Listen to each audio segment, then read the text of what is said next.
welcome to the channel. Thanks for watching. Hope you've been enjoying the satisfying transformations, the cleaning transformations on my channel.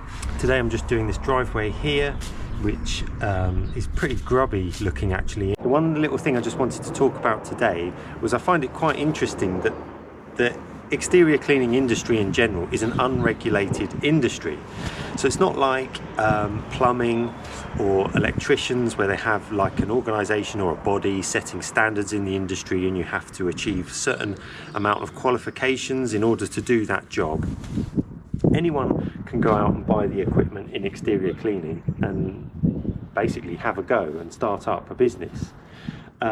Which is good in a way because you can start a business relatively cheaply and start making money and growing a business, going self-employed, which is something I really like. And that's basically what I did, I suppose, when I first got started.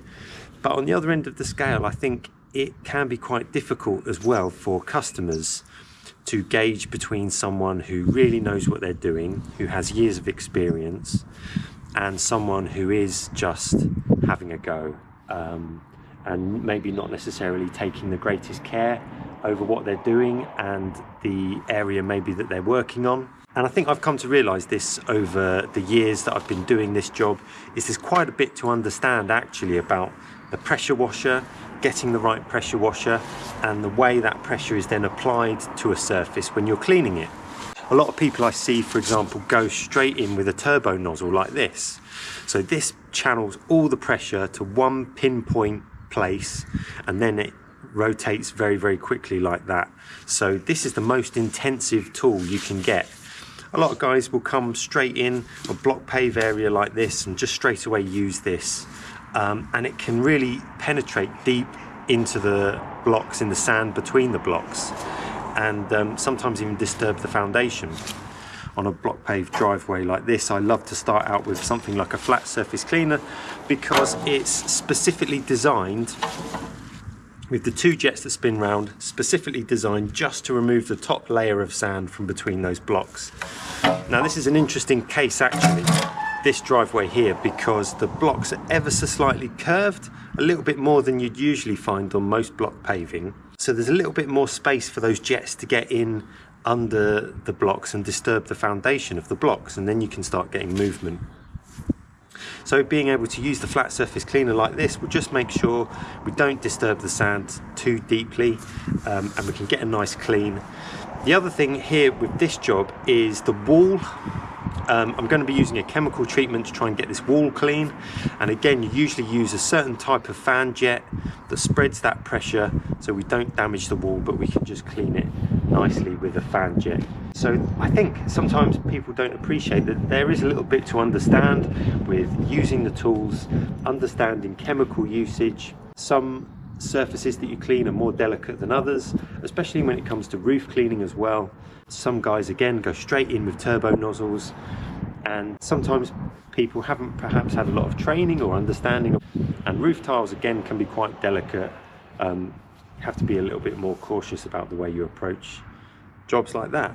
So that's something I've been trying to do through my training as well, is trying to share some of my experience to help give people that understanding they can get off to the best possible start in their business.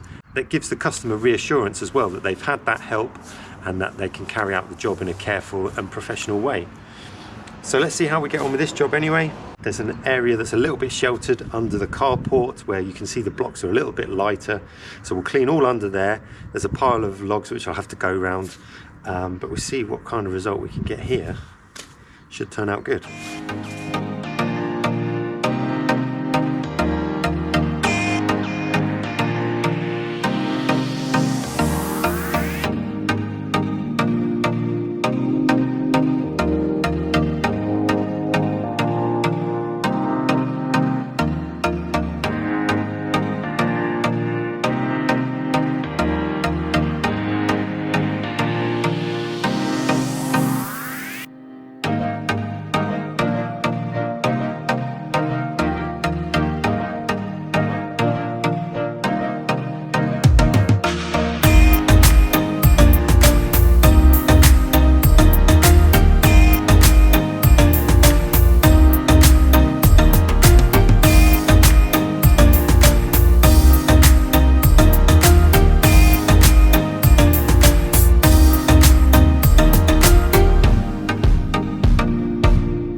So there we go, this one's turned out really good. It's been a fantastic transformation and really pleased with it. It's been slightly different working on this type of paving than regular block paving because of those slightly curved blocks.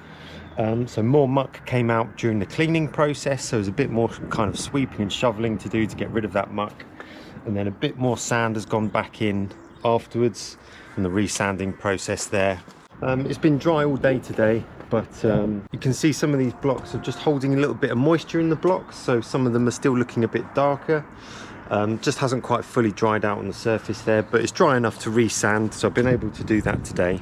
But then the wall especially, there's a really good transformation, has come up really bright. So with a wall like this, we wouldn't usually attack it with a turbo nozzle because that can be a bit too intense for the wall and you can damage the wall or the mortar in between. So the great results here was mostly achieved by using the chemical, and then really I've used the fan jet to go over it to get rid of that algae that's been killed, and then I've treated it again afterwards as well with the chemical. I've done that on the block paving as well, and that's what's helped get such good results. So it's usually a combination of things, using the pressure, the correct tool in the right way, in combination with chemical usage as well. That's what usually gets the best results. So while I was here doing this job here, I actually picked up 2 more jobs just down the street here. Check out this.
Turned out fantastic. You can even see where the cars are parked, and the blocks in between where the cars park seem to be slightly more weathered and worn, but the colour looks absolutely fantastic.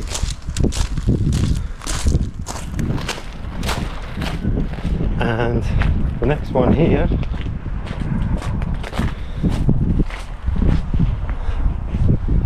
similar thing. What a change. Brightened up the place no end. Great results. 3 jobs, same streets.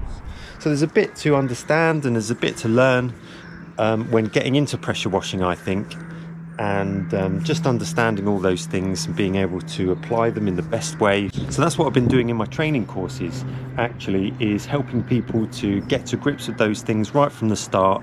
So there's not so much kind of trial and error, having a go at things, but really helping people to understand the tools and equipment, how they can apply the pressure from their pressure washer and use the correct tool depending on the type of surface they're cleaning, how dirty it is. But not just that, also helping people to understand different aspects of their business, how to bring in customers, set up their branding in the correct way, how to handle the quotation, that whole process in order to run their business in the best possible way, because understanding the tools and equipment is just one aspect of the business really, but what I've learned over the years is all those other things go into making your business successful. It's understanding the branding, the sales and marketing, the quotation process, and keeping that going to grow your business and build a good reputation. So thanks for joining me for the job today. Hope you've enjoyed the transformation.